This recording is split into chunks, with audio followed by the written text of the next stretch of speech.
Okay, so now here we are. Here we're getting into it. These are the games of the 90s. So, in our first one of our best games of 1990, our number 9 pick here is the Sega Mega Drive / Genesis version of Moonwalker, the Michael Jackson game. Which is like a really weird thing to put on this list, but it was just one of those. It's just one of those goofy, comedic, and oh my goodness, you have to say to children, which is.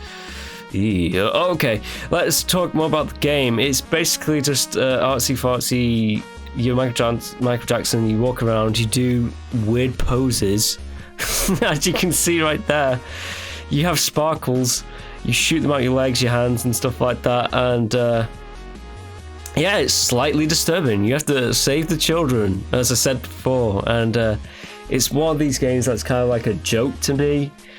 Like, I couldn't believe it was real, but it is, and I knew nothing of it back in the day. I mean, give all the allegations aside and stuff like that, but like, goddamn, like there was some like really good, catchy like Michael Jackson night tracks out there in the world, and this game is full of them, like Smooth Criminal, Beat It, Billie Jean, and yeah, it's just one of those games that like I played later on with my friends as a bit of a joke thing. But you know, it's okay. It's number 9. We don't have like our top 10s yet. We're getting there. This is number 9, and it's like a goofy. I don't even know what you call it. It's just like a Michael Jackson has to save the children adventure game, and it's okay. Alright, let's move on to our number 8. And our number 8 choice is Mickey Mouse's Castle of Illusion, the original. I know it was remade back in like 2010 or something like that for the Xbox Live Arcade, but this is the original for the Sega Mega Drive. I keep calling it the Mega Drive because that's what it was called in Europe and Japan. Genesis, I never understood why. I guess it's like, oh, it's the genesis of a new thing kind of deal. That's why they call it Genesis in the US. But Mega Drive just sounds just like a cool, edgy thing to me. And yeah, this one, whereas it's not particularly the best game of all time, as you can see, it's definitely one of those ones that just stuck with me for some reason. I think it might be solely because I was into... I wasn't really into like Mickey Mouse to be fair. I was more into like Tom and Jerry, because at least Tom and Jerry had, hey, like NetherRealm Studios, where's Tom and Jerry in like Mortal Kombat 11? Come on. Those guys were like old school violence with just making it comedic, with just Jerry just like tricking Tom into like smashing his tail, his face and everything with like frying pans and like ironing boards. And the epic, like, Tom yell. I'm going off a tangent into Tom and Jerry here. More about this game. It was... I think I may have seen it at a friend's house. And they may have been, like, big Disney nerds. You know? They liked all the movies and stuff like that. I was too cool for that. I was more into, like, you know, the 1986 Aliens movie or 1987 Predator films. Because, you know, it had violence, and that was my go-to as a child. I just loved it. I do have like a little bit of a soft spot for like The Lion King and like Toy Story. I realised that I'm not actually talking a lot about this game. It's an okay platformer. There we go. What else can you say? It's here because I played it as a child, and it's better than Moonwalker, alright? In my opinion. In your opinion, it might be the best game of 1990, but for me, it's deserving of the number 8 spot, and that's it. Alright, let's move along. Uh-oh, what we got here? It's more Michael Jackson.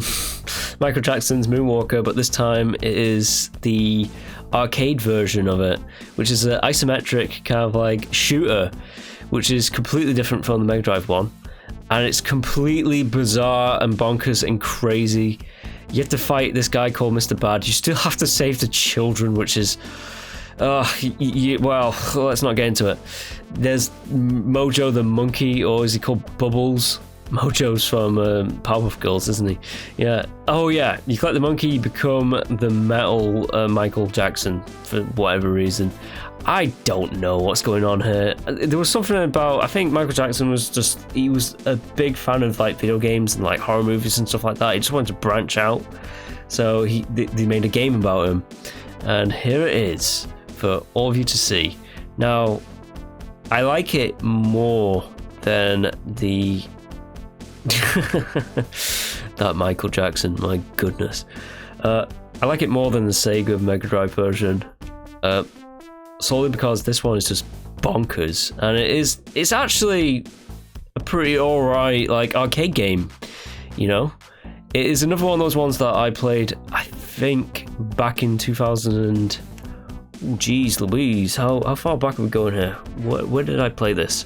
I played it in 2017. I played it, yeah, because that's when I found I properly went to like a proper like arcade, just an arcade, and yeah, it was just one of those ones that like I've known about, and I've known it's like this isometric shooter kind of thing, and yeah, I've experienced it, and it's something else, and I would recommend you just check it out if you can. If it's an arcade near you, and you get to see these like nice cool dance moves that destroys everything and you save children. Anyways, let's move on from this nightmare into our next choice here. Right, so my number 6 spot is Batman, the Tim Burton game. Now, a lot of people like the NES version. I will admit, the NES version is probably better than this, but this is the one that I've actually played. I've never played the NES version of Batman. And yeah, it's one of those ones that like it's on this list because I do recall it. I recall playing it. Probably never got past the first level of it though. It's a beat 'em up, as you can see, and you're Batman, and you just have a really, really limited range punch. It's not like the Arkham games, as you can see here. The Arkham games are the best Batman games of all time, but back in 1990 you didn't have that luxury. You had like these 2D side scrollers, and you know what, for a Mega Drive game, aesthetically it is very reminiscent of like the Tim Burton look, and yeah, I don't think it had to do much more than that back in the day. You just give a kid like a game where you punch things, and like they were sorted for a good few months, because especially back when I was a kid, you didn't have the luxury of like so many games. You choose one and then you're stuck with it, and it's either really, really pants or it's like the best thing of all time. And this one, it's okay. I've never owned it. I have played it though, so I'm trying to think where I played it. I can't exactly recall where, and again, I didn't even know what Batman was at this point. I saw like the animated series. I think the animated series came out in 1993 or 1992. It was after this, so I played this without knowing what Batman was, and yeah, my first introduction to Batman was unfortunately the Joel Schumacher. Luckily, it wasn't the bad Joel. Well, you can argue if Batman Forever is bad or not. It is, by the way. But like Batman and Robin's worse. But anyways, my first introduction to Batman was through the Jim Carrey one with Val Kilmer and like Tommy Lee Jones. And yeah, I've been a Batman fan ever since. Really, I don't know actually. I think I flip-flopped between Batman and Spider-Man. They were both like really great cartoon shows back in the 90s. This game, it's okay, and you know, I needed to make a list, so here it is. There you go. Let us move on to our next game. Okay, so our next spot here is Metal Gear 2 Solid Snake. Now, this is the Metal Gear game that I've not beat, and I intentionally don't want to beat, because from what I've heard, the game that came after this, Metal Gear Solid, is one of my favourite games of all time.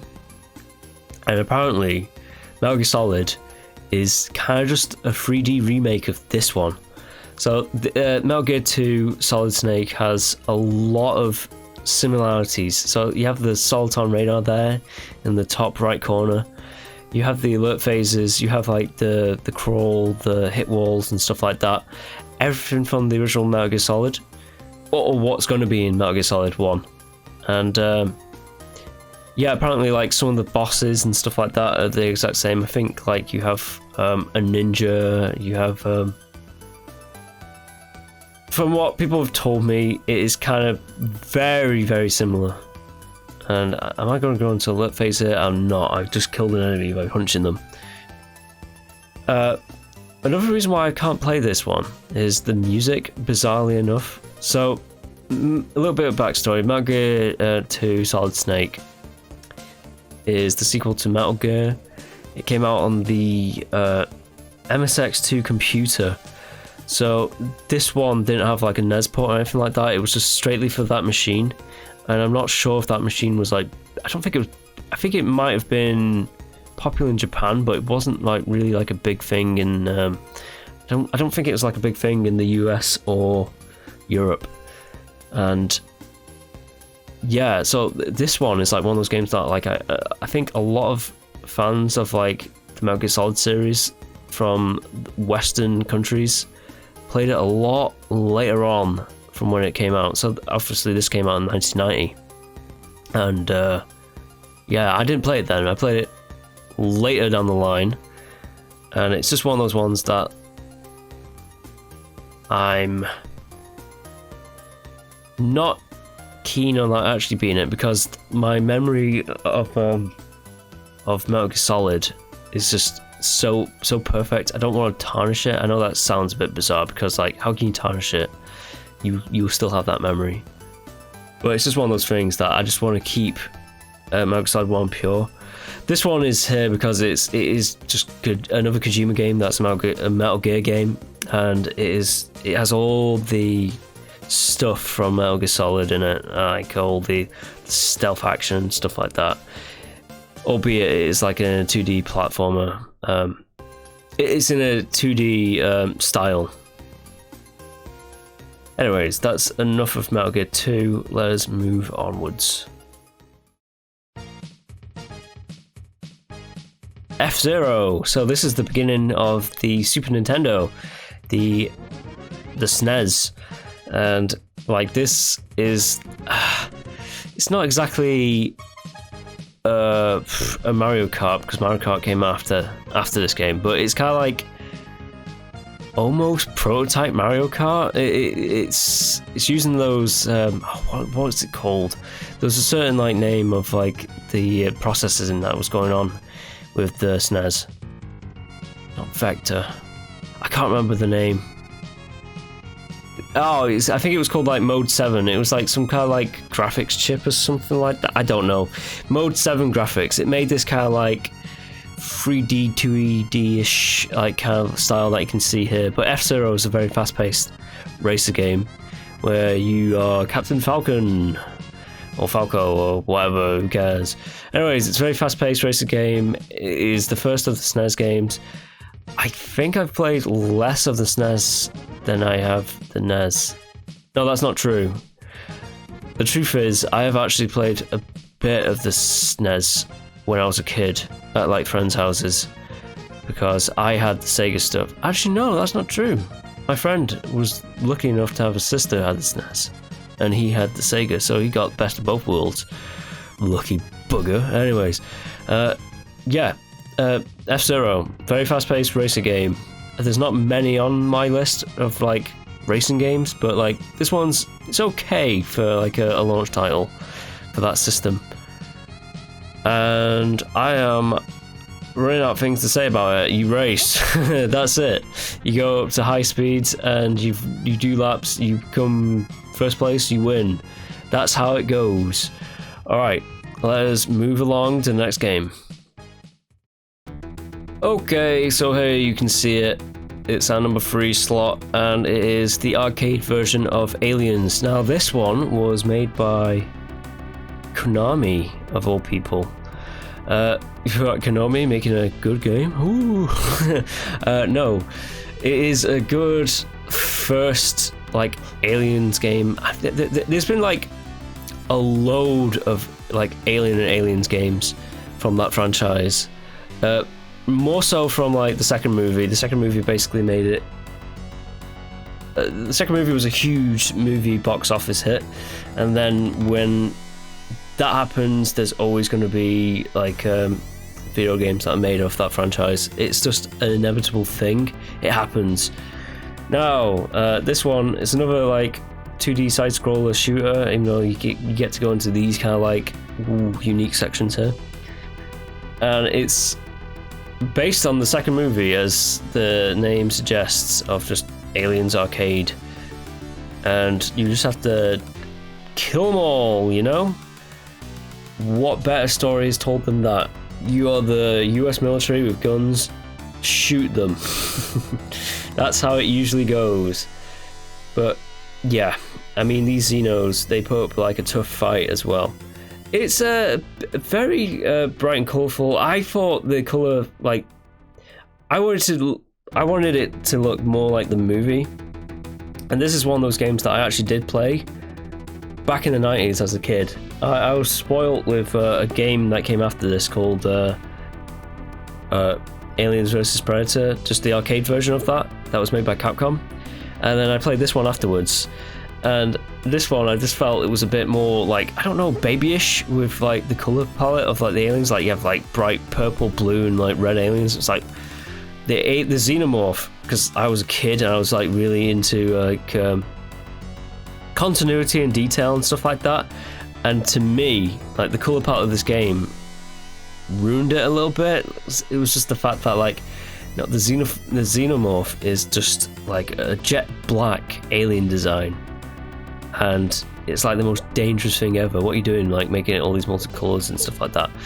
But that aside, it's an alright like shoot 'em up game when you have to fight the xenomorph terrors here that come in all shapes and sizes, just for variation.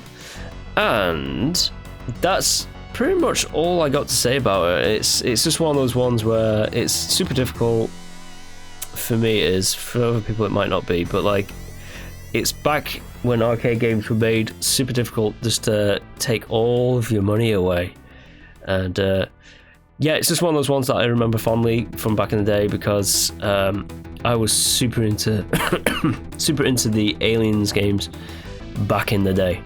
And believe me, there's going to be a few more on this list before we're done. Not on this year, but on like the years to come. Anyways, let us move along. Right, here we go. This is my number 2 slot of this year. It is Golden Axe. Now, this is the port of Golden Axe, and as you can see, Gillis Thunderhead, the little dwarf character there, his axe isn't gold, and there is no golden axe in this entire game. They lie. But it is quite possibly the first game I've ever played in my life. I feel one of the first. I'm not sure. I think the crowning honor of first game that I've ever played. And it'll be interesting to know like what your first game you ever played was. But for me, I feel like it was a game on the PC called Rescue Rover, and Lemons were like the first ones. But first console game most definitely was this, and it was 2-player, and that was probably another revelation, because like the games that I just mentioned before, they were just like 1-player games. Yeah, I recall it very vividly. I was at a friend's house. There's always that friend who introduces you to like it, and yeah, it was just one of those ones that like I saw it and I was like, I need to get a Sega. It was this game and Sonic the Hedgehog 2. So, but I have the feeling deep down inside that it was this one. This was like the first game that I ever played properly and like actually got a machine for. And it was just like, you know, it's just like cool guys and girls with swords and axes and stuff like that, hacking, slashing, chopping up things. It's very reminiscent of Conan the Barbarian, stuff like that. You can see like the inspiration and stuff. And talking of which, or speaking of which, is that the phrase? Speaking of which, it actually rips like a few of the sound effects from Conan the Barbarian in it. There's like a particular death scream that is literally just Conan the Barbarian. It's his friend Sven getting spiked, if you know which bit of the film that is. In the arcade version of this, it also uses sound bites from Rambo First Blood, of like a guy saying, "Oh God," and in Rambo First Blood, it's when Rambo is in the woods being chased by the police, and there's a trap that is basically a stick with spikes on it that goes through a guy's legs, and he goes, "Oh God!" And they use that soundbite in the arcade version. In this version of Golden Axe, and in the arcade version, there was just a scream from Conan the Barbarian of like some guy getting spiked, and yeah. So there's a lot of like Conan inspiration in it, and it's good old hack and slash glory. Yeah, I have to put it up here, like at number 2.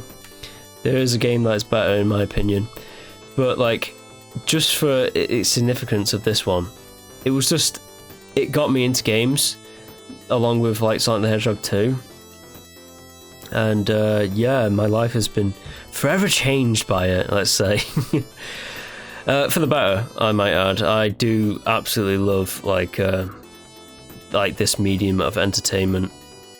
I mean, like you get like really great TV, really great movies and stuff like that, but for me, nothing beats this.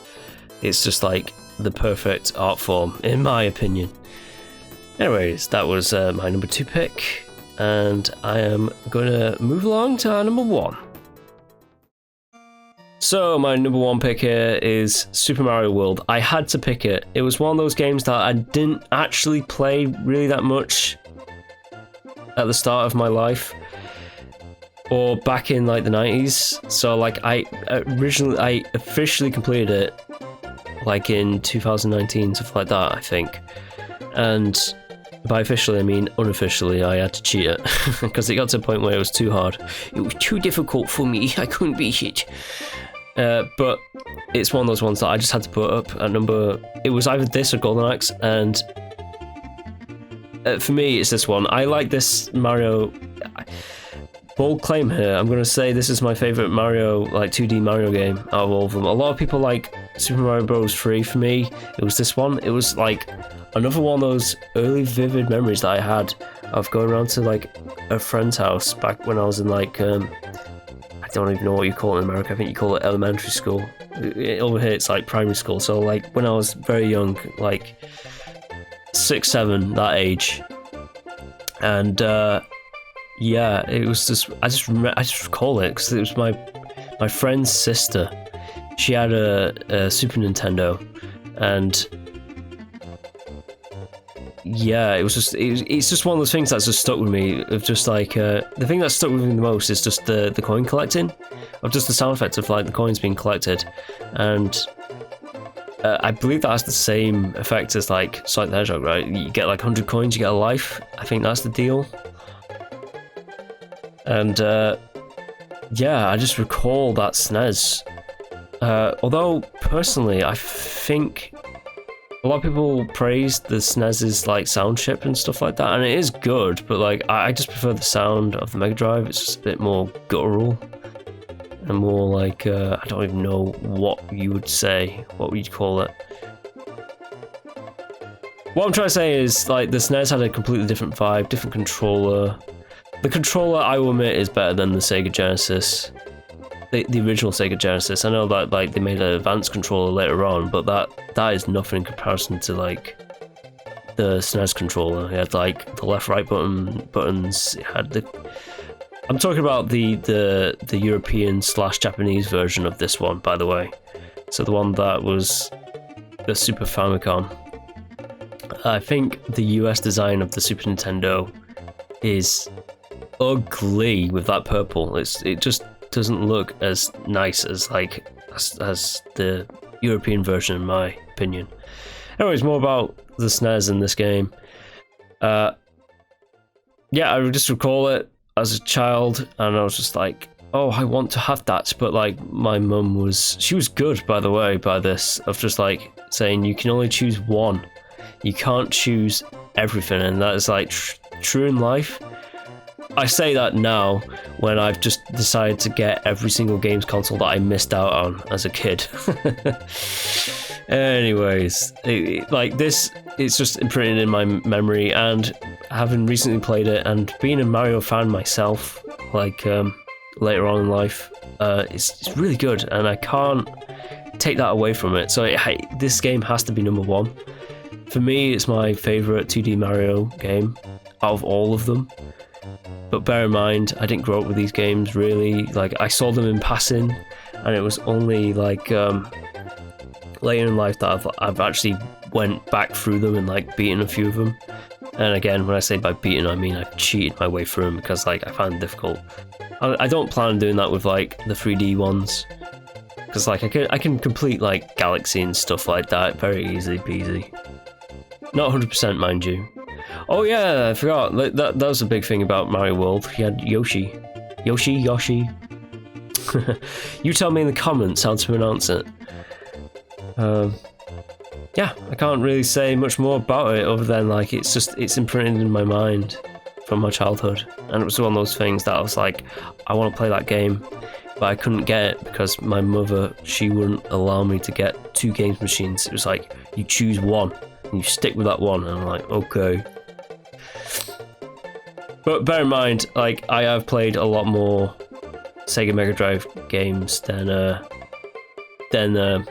NES games, or SNES games, shall I say here. Alright, so that's a little bit more of an insight into my tastes in like video games. If you did enjoy, please do like and subscribe, and hey, if you agree with me, just tell me in the comments. I'm actually curious as to what your top picks are. I've waffled on for far too long. Let us end the video now. I hope you have a good day. Alright, until the next one. Bye.